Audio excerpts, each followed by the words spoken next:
The drama surrounding Shedeur Sanders has escalated faster than anyone could have imagined. And in Cleveland, the storm is no longer quietly brewing. It's crashing down on the franchise like a tidal wave. What was supposed to be a slow, careful development of a rookie quarterback has been hijacked by something much bigger. Something no playbook or coaching philosophy can contain. It isn't just about football anymore. It's about branding, marketing, and perception. It's about a rookie who walked into the NFL as a fifth-round pick, shrugged off the doubts, and in one viral moment became larger than the depth chart. He was placed on at rookie is Shedeur Sanders, and the second Nike extended his deal before he'd even thrown a regular season pass. Everything shifted. It's easy to dismiss endorsements as background noise, the kind of business move that belongs in boardrooms rather than locker rooms. But this isn't merely an endorsement. This is leverage. Leverage against the doubters who never thought a mid-round rookie could shake up an NFL franchise. Leverage against a head coach determined to make players earn it the old-fashioned way. Leverage in every single conversation about who deserves to be the starting quarterback when the season truly begins. Nike didn't just give Sanders a contract, they handed him a crown. And once that crown is visible, it changes everything, not just for Sanders, but for every player, every coach, and every decision-maker inside the Browns building. Think about what that means. A fifth-round rookie, drafted more for depth than for immediate stardom, is suddenly the centerpiece of a global sportswear campaign. He's not being tucked away as a developmental prospect. He's not being politely groomed behind a veteran starter. He's being paraded across billboards, social media feeds, and highlight reels, as if the league itself has been waiting for him. You can't bury that under clipboard duties. You can't tell fans to be patient when the world outside the stadium is already screaming his name. The moment Nike inked that contract, the Browns lost control of their narrative. And here's where the drama really tightens its grip. Kevin Stefanski can preach patience. He can insist that everything must be earned, that no rookie gets handed the keys to the franchise without proving themselves first. But everyone in the building knows that a different kind of clock is now ticking. Nike didn't invest millions to see Sanders watching from the sidelines. They bet on him being the guy, not eventually, not someday, but now. And that is the storm cloud looming over this quarterback controversy. Because while Stefanski may see Sanders as a project, the rest of the league, and now one of the most powerful corporations on earth, sees him as a ready-made star. That gap in perception isn't just tension, it's a powder keg waiting to blow. The turning point wasn't only in corporate boardrooms or press releases. It happened on the field in Sanders' very first preseason appearance. The Browns weren't just celebrating a meaningless August win over Carolina. They were watching a shift take place right before their eyes. His laser throws, the composure. In the huddle, it's the way he handled collapsing pockets with veteran poise. And then there was that throw, the one where he slid 2 steps to his right under pressure and rifled. A strike to the sideline like it was a backyard toss. The ball left his hand with the kind of quiet confidence you can't teach. Then came the wrist flick, the subtle gesture that told everyone he knew exactly how cold-blooded that throw was. It wasn't arrogance. It wasn't showboating. It was swagger. Pure, unfiltered swagger. And in an instant, it became a moment you couldn't manufacture. By the time Sanders walked off the field, the internet had already anointed him. Nike's marketing team didn't need to scramble, didn't need to fabricate hype. The clip spread like wildfire on its own. Memes, TikToks, highlight edits paired with booming hip-hop tracks all exploding across timelines within hours. You can't buy that kind of moment. You either create it or you don't. And Shedeur created it effortlessly.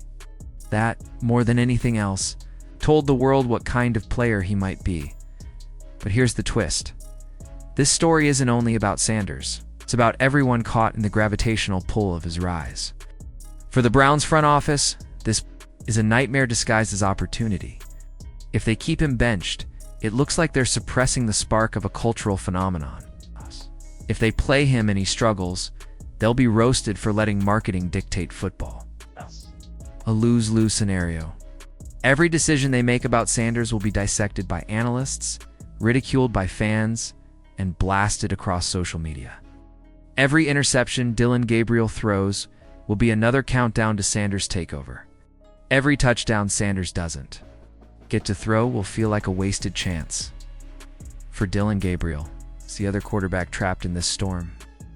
Nike's deal might as well be a neon billboard screaming that the world has already chosen.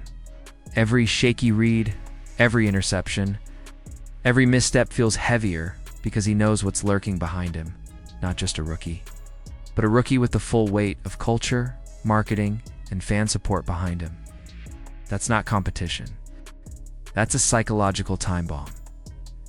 And then there's Sanders himself. For him, this is the crucible where legends are forged or broken. It's one thing to have the spotlight, it's another to live in it every single day. Most rookies spend years working in anonymity before the weight of expectations crushes down. Sanders doesn't have that luxury. He's been thrust into a spotlight most veterans wouldn't dare touch, and Nike believes he can carry it. The real question isn't whether Nike was right to bet on him. The real question is whether the Browns will let him prove them right.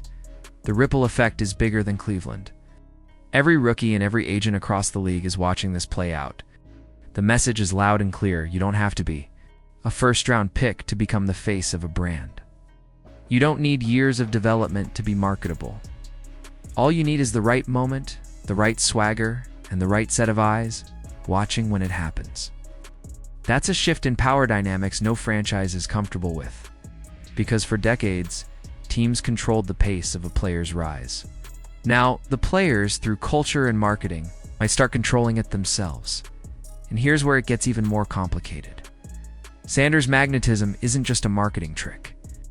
It's bleeding onto the field. Watch the tape from his preseason snaps again. Look at the way defenders react to him. Backers hesitate just a little longer on blitzes. Defensive backs give a little more cushion. It isn't fear, it's respect. The kind of respect you can't measure in statistics, but you can feel.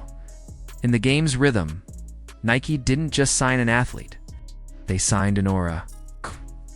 And now Cleveland has to figure out what to do with a rookie who's already bigger than the role they've given him. If Sanders were just another mid-round quarterback, he'd be stashed away quietly, left to learn behind the scenes. But he isn't. He's a walking headline, a highlight reel, and a global campaign rolled into one. The spark he ignited in that preseason debut won't stay bottled up forever. Every week he doesn't start is another risk. A risk that the momentum cools, or worse, that another team eventually swoops in and unleashes what Cleveland kept hidden. This is volatile. Could ignite the foundation of a new Browns era, or burn the franchise to ashes before it even begins. Nike has seen this before. They didn't wait for Pro Bowls or MVPs. They didn't wait for the safe moment. They doubled down before the rest of the league even knew what hit them. Because for Nike, this isn't about numbers. It's about narrative. It's about aura. It's about capturing a cultural moment before it slips away. And Shedeur Sanders gave them that in his very first NFL game. For Cleveland, the dilemma grows. Darker by the day. Because the longer Dillon Gabriel struggles and the longer Sanders sits, the louder the chants will grow. The moment Gabriel falters under the lights, the stadium itself might erupt with cries of "Start Sanders." And once that happens, once the fans turn, there's no going back. This isn't just a quarterback competition anymore. It's a power struggle, a cultural battle playing out in real time.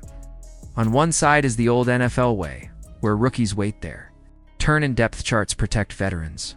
On the other side is the new NFL reality, where one viral moment can rewrite destiny. The Browns are standing at the fault line, and the question isn't if it will crack, it's when. So, what happens next?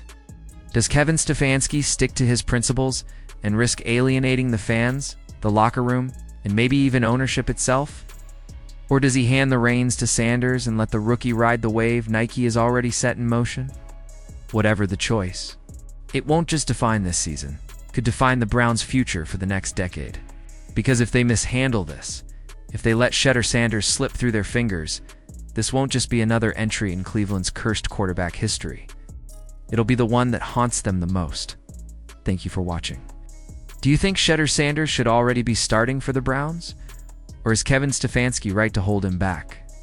And if Cleveland fumbles this situation, which team do you think will swoop in and unleash him first?